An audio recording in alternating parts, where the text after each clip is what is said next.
Hello et bienvenue dans cette nouvelle vidéo. Aujourd'hui, on squatte la chambre d'Evan. Alors, aujourd'hui, j'ai envie de te parler du sujet numéro 1 pour lequel on me contacte. Et à ton avis, qu'est-ce que c'est? Alors oui, c'est le sommeil, mais c'est les régressions du sommeil. Oui, les régressions du sommeil, c'est clairement, je pense, on va pas se mentir, la plus grosse claque que l'on se prend lorsqu'on devient maman.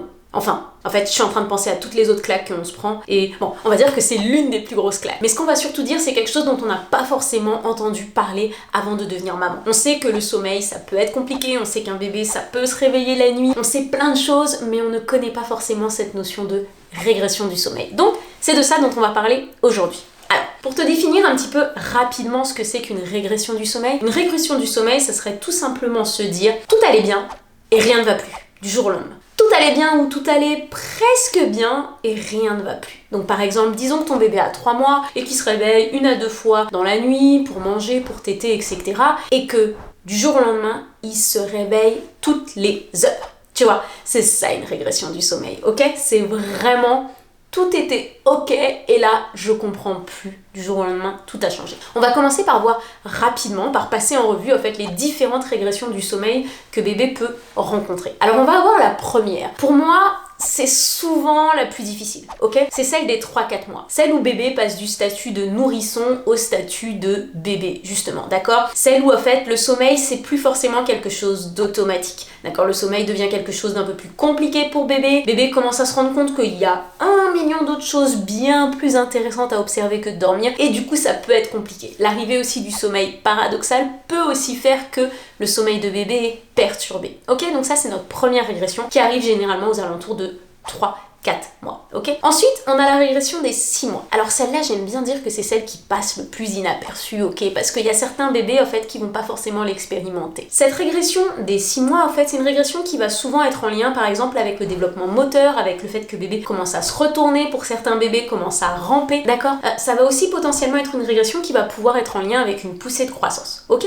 Ensuite, on va avoir la fameuse régression des 7-8 mois, d'accord, qui peut aussi arriver à 9 mois, qui est une régression qui est en lien avec l'angoisse de la séparation, d'accord? Bébé a peur que quand tu t'en vas, tu disparaisses. Bébé a peur que s'il s'endort, il ferme les yeux et qu'il se réveille, au fait, que tu sois plus là, d'accord? Donc potentiellement, on va arriver sur beaucoup de réveils nocturnes où bébé va se réveiller et va avoir besoin de voir que tu es là, où on va aussi pouvoir passer à des endormissements qui sont très longs parce que bébé n'a pas envie de te quitter. Il a vraiment peur, d'accord? Cette régression est aussi en lien du coup avec la permanence de l'objet, donc on va devoir vraiment venir expliquer à bébé, et souvent à travers des jeux, que non, quand quelque chose disparaît de son champ de vision, cela ne veut pas dire que ça disparaît à tout jamais. Hey, petite pause dans cette super vidéo pour te dire de prendre 2 minutes pour t'abonner, pour ne louper aucune vidéo, pour liker cette vidéo si ça te plaît. Bon, je te laisse y retourner. Ensuite, on va avoir la régression des 12 mois. Alors, la régression des 12 mois, elle peut être en lien avec plusieurs choses. La première chose, ça va être tout simplement en lien avec le développement moteur, d'accord? Bébé est en train d'apprendre à marcher, en train de se déplacer, et du coup, c'est un peu compliqué à gérer, donc boum,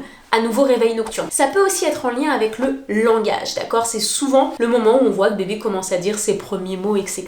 Donc ça peut aussi provoquer des réveils nocturnes. Et les études prouvent que la régression des 12 mois peut aussi être en lien en fait avec l'affirmation, tu vois? À 12 mois, tranquillement, bébé commence à nous montrer en fait quand il est pas d'accord, ok? Ensuite, on va avoir la régression des 18 mois. Le retour de l'angoisse de la séparation. Et oui, et là tu te dis, Mélodie, tu nous avais dit que c'était vers 7-8 mois.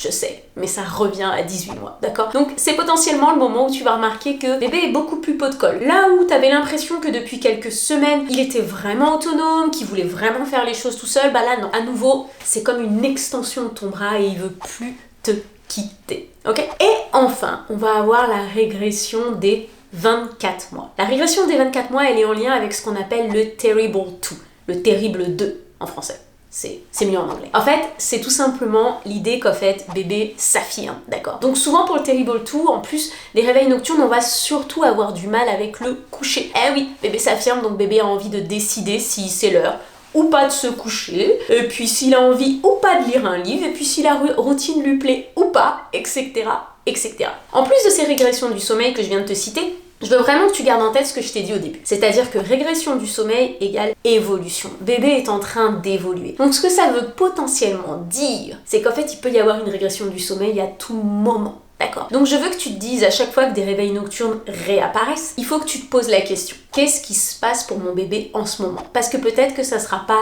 celle des 3 mois, des 6 mois, des 8 mois, des 12 mois, des 18 mois, des 24 mois. Je me rends compte que ça fait beaucoup. Peut-être que ça sera en dehors de ces périodes. Mais du coup, il faudra que tu te demandes, d'accord, quelles évolutions mon bébé est-il en train de vivre? D'accord? Et là, du coup, ça me permet de faire une transition vers mon point suivant. À chaque fois qu'on a une régression du sommeil, ce qui se passe, c'est que naturellement, on va se concentrer sur le sommeil. On va essayer de mettre en place tout un tas de solutions. La première chose que je veux que tu fasses, c'est que tu fasses un pas en arrière. Et que si par exemple, tu étais en plein apprentissage de l'endormissement autonome avec bébé, etc., que tu stoppes tout. Un bébé qui est en pleine évolution a besoin d'être rassuré, d'accord? Donc il va avoir besoin que tu sois là, que tu communiques avec lui, que tu lui dises que tout va bien, que tu es là, etc., que tu mettes tout en pause. La deuxième chose que je veux que tu fasses aussi, c'est que tu ne changes pas tout du jour au lendemain. Dans le sens où ce que tu faisais, ça fonctionnait, n'est-ce pas? Donc ce que je veux que tu te dises, c'est que par exemple, si bébé n'avait pas de tétine jusqu'à là, c'est pas forcément le moment où bébé n'a peut-être pas besoin que tu ailles lui donner une tétine à 8 mois parce que du coup d'un coup il se réveille, tu vois, ou que tu viennes rajouter plein de biberons ou de l'eau ou quoi que ce soit la nuit parce que tu te dises, bon,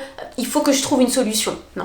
On garde en tête, même si on est épuisé, qu'une régression du sommeil, c'est quelque chose qui passe si on accompagne, si on verbalise, si on rassure bébé, d'accord? Donc on va essayer d'éviter de mettre en place ce que j'aime appeler des complices, les complices à l'endormissement, tu vois, les complices qui vont venir supprimer les réveils nocturnes, ok? Donc essaye de ne pas faire ça, tu vois. On voit parfois des mamans qui vont, par exemple, changer la disposition de la chambre, tout changer. Non, on va vraiment vouloir attendre, je te dirais, entre 2 et 3 semaines avant de vouloir tout changer, avant de se dire, bon, il y a quelque chose d'autre. On va vraiment vouloir attendre et accompagner bébé en douceur, d'accord? Ensuite, la troisième chose que je veux que tu fasses, si tu es en train d'expérimenter une régression du sommeil, c'est que tu fasses un pas en arrière. Un pas en arrière et que tu arrêtes de regarder les nuits et que tu regardes ton bébé la journée. Si ton bébé est en train d'expérimenter une régression du sommeil, c'est qu'il y a une évolution que tu peux observer la journée. D'accord? Qu'est-ce qui se passe? Est-ce que ton bébé est en train de se retourner? Est-ce qu'il est en train de faire du quatre pattes? Est-ce qu'il est en train de marcher? Est-ce que ton bébé est en train d'essayer de parler? Est-ce qu'il dit ses premiers mots? Est-ce qu'il est en train de faire des phrases? D'accord? Est-ce qu'il est en train de s'affirmer? Est-ce qu'il est en train de te montrer que